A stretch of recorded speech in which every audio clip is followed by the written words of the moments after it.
વડોદરાના RV Desai road વિસ્તારમાં અશાંત ધારાના અમલીકરણની માંગ સાથે સ્થાનિક રહીશોમાં ભારે આક્રોશ જોવા મળી રહ્યો છે। અનેક સોસાયટીઓ અને એપાર્ટમેન્ટ્સમાં અશાંત ધારો નહીં તો ચૂંટણીનો બહિષ્કારના લખાણ સાથેના બેનરો લગાવીને સરકાર સામે ખુલ્લો રોષ વ્યક્ત કરવામાં આવી રહ્યો છે। ચૂંટણી નજીક છે ત્યારે સ્થાનિકોએ સ્પષ્ટ ચેતવણી આપી છે કે જો તેમની માંગ સંતોષવામાં નહીં આવે તો તેઓ મતદાન પ્રક્રિયાથી સંપૂર્ણપણે દૂર રહેશે। આ મુદ્દે રાજકીય ગરમાવો વધતા વિવિધ પક્ષો પણ સક્રિય થયા છે, જ્યારે સમગ્ર વિસ્તારમાં હાલ તણાવપૂર્ણ છતાં શાંતિપૂર્ણ માહોલ વચ્ચે વિરોધ પ્રદર્શન તેજ બન્યું છે।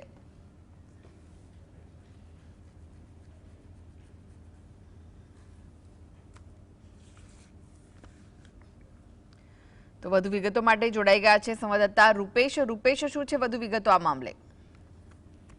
ચોક્કસ આજે વડોદરામાં હવે અશાંત ધારાનો મામલો પણ તૂલ પકડી રહ્યો છે। ઇલેક્શનના ટાઈમે વડોદરાના આરવી દેસાઈ રોડ પર જે રીતે બેનરો લાગ્યા છે, ચૂંટણી બહિષ્કારના બેનરો લાગ્યા છે, એપાર્ટમેન્ટના રહીશોમાં વ્યાપક રોષ છે કે અશાંત ધારાનો અહીં આગળ અમલ કરવામાં આવે।